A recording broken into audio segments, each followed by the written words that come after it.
Assalamualaikum Sobat Histori Alam Gaib. Kali ini kita sedikit membahas tentang 7 keajaiban dunia pada masa lalu dan beberapa penemuan kajian terbaru di zaman modern. Yang baru gabung ke channel ini, jangan lupa subscribe dulu dan jangan lupa like share beritanya agar memberikan wawasan lebih mendalam lagi.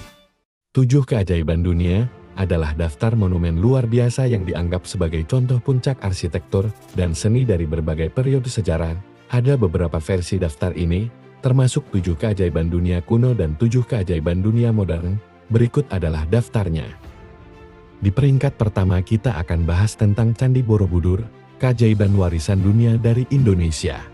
Candi Borobudur adalah salah satu keajaiban arsitektur dunia yang terletak di Magelang, Jawa Tengah, Indonesia. Candi ini merupakan salah satu situs keagamaan Buddha terbesar di dunia dan diakui sebagai situs warisan dunia oleh UNESCO. Dibangun pada abad ke-8 dan ke-9 selama masa dinasti Syailendra. Borobudur tidak hanya menjadi simbol kebesaran masa lalu Indonesia, tetapi juga pusat spiritual dan kebudayaan yang penting. Candi Borobudur dibangun sekitar tahun 800 Masehi oleh penguasa dinasti Syailendra. Dinasti ini dikenal sebagai pendukung utama agama Buddha Mahayana di Jawa Tengah. Pembangunan candi ini memakan waktu sekitar 75 tahun. Selesai pada masa pemerintahan Raja Samaratungga. Namun, setelah runtuhnya kerajaan-kerajaan di Jawa, Candi Borobudur sempat terlupakan dan tertutup oleh abu vulkanik, serta tumbuh-tumbuhan hingga ditemukan kembali pada abad ke-19 oleh Sir Thomas Stamford Raffles. Borobudur memiliki lebih dari 2.600 panel relief dan 504 arka Buddha, menjadikannya galeri relief Buddha terbesar di dunia. Relief ini menceritakan berbagai kisah, termasuk riwayat hidup Siddhartha Gautama, hukum karma, dan perjalanan spiritual menuju pencerahan. Candi Borobudur bukan hanya sebuah monumen, tetapi juga sebuah tempat untuk meditasi dan ibadah. Struktur candi yang bertingkat-tingkat mencerminkan konsep kosmologi Buddha dan menggambarkan perjalanan spiritual dari dunia manusia menuju nirvana. Para peziarah akan berjalan searah jarum jam mengelilingi setiap tingkat sebelum naik ke tingkat berikutnya. Sebuah praktik yang dikenal sebagai pradaksinan ini melambangkan jalan menuju pencerahan. Di urutan nomor kedua, ada Taj Mahal, adalah salah satu monumen paling terkenal di dunia yang terletak di Agra, India, dikenal sebagai simbol cinta abadi. Monumen ini telah diakui sebagai situs warisan dunia oleh UNESCO dan dianggap sebagai salah satu dari 7 keajaiban dunia baru. Keindahan arsitektur dan sejarahnya yang kaya menjadikan Taj Mahal sebagai salah satu destinasi wisata paling terkenal di dunia. Taj Mahal dibangun sebagai tanda cinta Shah Jahan kepada istrinya, Mumtaz Mahal, yang meninggal saat melahirkan anak ke-14 mereka pada tahun 1631. Kehilangan ini sangat mempengaruhi Shah Jahan, dan dia memutuskan untuk membangun sebuah makam yang tiada tandingannya untuk mengenang istrinya. Pembangunan Taj Mahal dimulai pada tahun 1632 dan memakan waktu sekitar 22 tahun untuk diselesaikan dengan melibatkan lebih dari 20.000 pekerja dari seluruh Asia. Makam utama Taj Mahal adalah pusat dari seluruh kompleks dengan kubah besar yang dikenal sebagai kubus marmer putih. Menjadi ciri khasnya, kubah ini dikelilingi oleh 4 menara yang menjulang tinggi, memberikan kesan megah dan simetris. Makna dan simbolisme. Taj Mahal sering disebut sebagai monumen cinta karena didedikasikan oleh Shah Jahan untuk Mumtaz Mahal. Setiap elemen dari desain arsitekturalnya mengandung simbolisme yang mendalam. Di urutan ketiga kita akan membahas Tembok Besar Cina. Tembok Besar Cina adalah salah satu monumen paling ikonik dan megah di dunia yang membentang melintasi pegunungan, padang pasir, dan dataran tinggi di Cina, dikenal dalam bahasa Mandarin sebagai Changcheng, yang berarti tembok panjang. Struktur ini merupakan hasil dari kerja keras ribuan pekerja selama beberapa dinasti yang berbeda. Tembok Besar Cina bukan hanya sebuah benteng pertahanan, tetapi juga simbol ketahanan, inovasi, dan kejayaan peradaban Cina. Pembangunan tembok besar dimulai pada abad ke-7 SM oleh berbagai negara bagian, sebelum penyatuan Cina di bawah dinasti Qin. Kaisar Qin Shi Huang tahun 221 sampai tahun 206 SM adalah yang pertama menghubungkan beberapa benteng terpisah menjadi satu struktur pertahanan yang panjang. Pembangunan dan perluasan tembok terus berlanjut hingga dinasti Ming tahun 1368 sampai tahun 1644 yang menghasilkan sebagian besar tembok yang kita kenal saat ini. Tembok besar Cina memiliki panjang sekitar 21.196 km dengan ketinggian rata-rata antara 6 hingga 7 meter dan lebar sekitar 4 hingga 5 meter. Tembok ini terdiri dari berbagai bagian yang berbeda tergantung pada wilayahnya.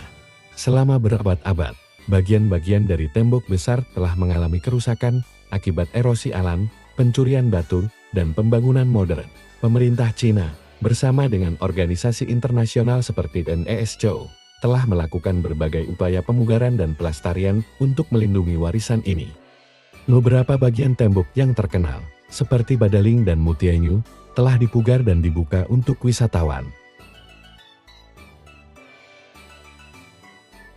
Di peringkat keempat ada kota Piramida Agung Giza yang terletak di padang pasir Mesir. Piramida Agung Giza dibangun selama periode Kerajaan Lama Mesir, sekitar tahun 2580 sampai tahun 2560 SM. Pada masa pemerintahan Firaun Khufushchev, proyek pembangunan piramida ini berlangsung selama sekitar 20 tahun dan melibatkan ribuan pekerja, termasuk tenaga kerja terampil, tukang batu, insinyur, dan pekerja kasar. Piramida ini dibangun sebagai makam bagi Firaun Khufu dan dirancang untuk menjadi tempat peristirahatan terakhir yang aman dan megah. 146,6 meter.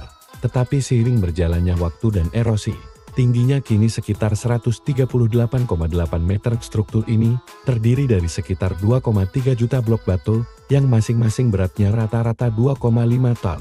Beberapa blok bahkan mencapai berat hingga 80 ton. Pembangunan Piramida Agung Giza melibatkan teknik dan metode yang masih menjadi misteri hingga saat ini. Beberapa teori mencakup penggunaan lereng miring, pengungkit, dan sistem ramp yang rumit untuk mengangkat dan memindahkan blok-blok batu raksasa. Keterlibatan ribuan pekerja yang terorganisir dengan baik menunjukkan tingkat perencanaan dan manajemen proyek yang tinggi pada masa itu. Piramida Agung Giza berfungsi sebagai makam bagi Firaun Khufu dan melambangkan kekuasaan serta keabadian Rajan. Piramida ini dirancang untuk melindungi jenazah Firaun dan harta benda yang dikuburkan bersamanya dari pencurian dan gangguan. Selain itu, piramida ini juga dianggap sebagai tangga simbolis bagi jiwa Firaun untuk naik ke surga dan bergabung dengan dewa-dewa. Seiring berjalannya waktu, Piramida Agung Giza telah mengalami kerusakan akibat erosi alam, gempa bumi, dan aktivitas manusia. Upaya pemugaran dan pelestarian telah dilakukan oleh pemerintah Mesir dan organisasi internasional untuk melindungi monumen bersejarah ini. Proyek-proyek pemugaran meliputi penguatan struktur, perbaikan bagian yang rusak, dan pengaturan akses bagi wisatawan untuk meminimalkan kerusakan lebih lanjut. Untuk selanjutnya di peringkat kelima ada Menara Eiffel di Paris, Prancis.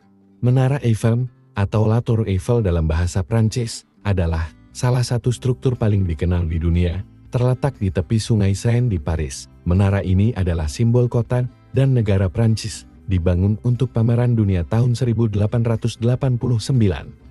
Yang bertepatan dengan peringatan 100 tahun Revolusi Prancis. Menara Eiffel adalah karya rekayasa luar biasa yang menggabungkan keindahan estetika dan keunggulan teknis. Menara Eiffel dirancang oleh insinyur Gustave Eiffel dan timnya. Proyek ini dimulai pada tahun 1887 dan selesai pada tahun 1889, tepat waktu untuk pameran dunia awalnya. Menara ini mendapat banyak kritik dari tokoh-tokoh budaya dan intelektual Prancis yang menganggapnya sebagai struktur yang jelek dan tidak sesuai dengan keindahan Paris. Namun, seiring berjalannya waktu, Menara Eiffel diterima dan dihargai sebagai karya seni dan inovasi teknik. Menara Eiffel telah mengalami berbagai upaya pemugaran dan pelestarian untuk menjaga strukturnya tetap kokoh dan aman. Setiap 7 tahun, menara ini dicat ulang untuk mencegah karat dan mempertahankan tampilannya yang ikonik.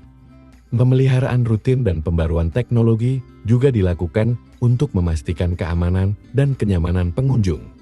Menara Eiffel adalah lambang keindahan dan romantisme Paris. Banyak pasangan dari seluruh dunia datang ke menara ini untuk merayakan momen-momen penting dalam kehidupan mereka. Selain itu, menara ini juga menjadi tempat perayaan berbagai acara penting, seperti Hari Bastille, Malam Tahun Baru, dan festival-festival lokal. Menara Eiffel juga merupakan ikon budaya yang muncul dalam banyak karya seni, mulai dari lukisan impresionis hingga film Hollywood, keberadaannya yang memukau dan megah menjadikan menara ini sebagai sumber inspirasi bagi banyak seniman dan penulis. Menara Eiffel adalah mahakarya teknik dan arsitektur yang telah berdiri sebagai simbol Paris selama lebih dari 1 abad. Keanggunan strukturnya dan sejarahnya yang kaya menjadikan menara ini sebagai salah satu landmark paling terkenal di dunia, sebagai ikon keindahan, inovasi, dan kebudayaan. Menara Eiffel terus menarik perhatian dan kekaguman dari jutaan orang setiap tahun, memastikan bahwa warisan ini akan tetap hidup dan dihargai oleh generasi mendatang. Untuk selanjutnya di peringkat ke-6, ada Menara Pisa di Italia. Siapa yang tidak mengenal bangunan yang satu ini? Menara Pisa, atau Tor di Pisa dalam bahasa Italia, adalah salah satu struktur paling terkenal di dunia, terletak di kota Pisa, Italia. Menara ini dikenal karena kemiringannya yang ikonik dan merupakan bagian dari kompleks katedral yang dikenal sebagai Campo dei Miracoli atau lapangan keajaiban. Meskipun awalnya dibangun sebagai menara lonceng katedral, Menara Pisa telah menjadi simbol arsitektur yang unik dan daya tarik wisata yang sangat populer. Pembangunan Menara Pisa dimulai pada tahun 1173 dan berlangsung selama hampir 2 abad, dengan beberapa kali jeda karena perang dan masalah struktural. Proyek ini diprakarsai oleh warga Pisa yang ingin menunjukkan kekayaan dan kekuatan kota mereka. Namun, sejak tahap awal pembangunan, menara ini mulai miring akibat fondasi yang tidak stabil di tanah liat dan pasir. Meskipun masalah ini, konstruksi dilanjutkan dalam beberapa fase hingga akhirnya selesai pada tahun 1372. Awalnya, Menara Pisa dibangun sebagai menara lonceng untuk Katedral Pisa. Namun, kemiringannya yang unik membuatnya menjadi lebih dari sekadar bagian dari kompleks keagamaan. Menara lonceng. Menara ini memiliki 7 lonceng yang masing-masing disetel dengan satu nada dari skala musik. Atraksi wisata, kemiringannya yang ikonik, telah menjadikan Menara Pisa sebagai salah satu daya tarik wisata paling populer di dunia. Jutaan wisatawan datang setiap tahun untuk melihat dan memotret menara ini. Menara Pisa adalah salah satu destinasi wisata paling terkenal di Italia dan dunia. Kemiringannya yang unik telah menarik perhatian wisatawan dari berbagai belahan dunia yang ingin melihat keajaiban arsitektur ini secara langsung. Selain itu, menara ini juga menjadi subjek dari berbagai penelitian arkeologi dan teknik yang terus mengungkap aspek-aspek baru dari konstruksinya.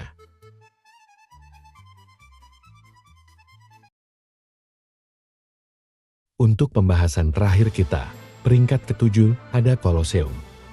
Colosseum, atau Colosseum dalam bahasa Inggris, adalah salah satu ikon paling terkenal dari Kekaisaran Romawi dan merupakan salah satu situs bersejarah yang paling dikunjungi di dunia, terletak di pusat kota Roma, Italia.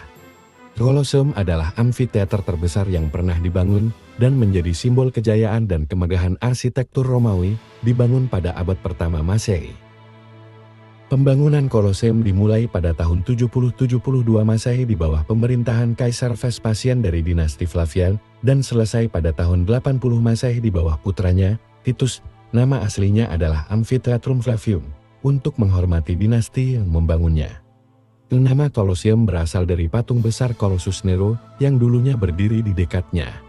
Colosseum dirancang untuk menampung hingga 50.000 hingga 80.000 penonton dan digunakan untuk berbagai acara publik seperti pertarungan gladiator, pertarungan hewan, eksekusi, drama mitologi, dan bahkan pertempuran laut tiruan.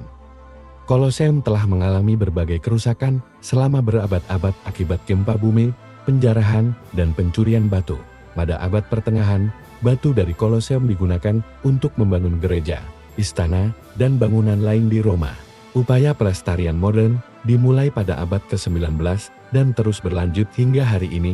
Pemerintah Italia, bersama dengan berbagai organisasi internasional, telah melakukan restorasi untuk memperkuat struktur dan melestarikan sisa-sisa bangunan yang ada. Proyek restorasi termasuk perbaikan dinding, stabilisasi hipogeum, dan pemasangan sistem pencahayaan untuk menyoroti arsitektur indah Colosseum pada malam hari. Colosseum adalah salah satu keajaiban arsitektur dan sejarah yang paling menakjubkan dari dunia kuno. Kemegahan dan kompleksitas desainnya, serta sejarah panjang yang penuh dengan acara spektakuler dan tragis, menjadikan Koloseum sebagai simbol abadi dari kekuatan dan kebesaran Kekaisaran Romawi. Selain menjadi atraksi wisata, Koloseum juga digunakan untuk acara-acara khusus seperti konser musik dan peringatan sejarah. Pada tahun 2007, Koloseum dinobatkan sebagai salah satu dari 7 keajaiban dunia baru, mengukuhkan statusnya sebagai salah satu situs bersejarah paling penting di dunia. Demikianlah untuk pembahasan di topik kali ini, semoga menjadikan wawasan bagi semua sahabat. Terima kasih sudah menonton video ini di Histori Alam Gaib. Jika kamu menikmati cerita-cerita misteri dan sejarah yang kami bagikan, jangan lupa untuk like, komen, dan subscribe agar tidak ketinggalan video terbaru dari kami. Jika kamu punya cerita atau misteri yang ingin dibahas, tuliskan di kolom komentar di bawah ini. Sampai jumpa di video berikutnya. Dan tetap eksplorasi dunia misteri kita bersama. Stay curious.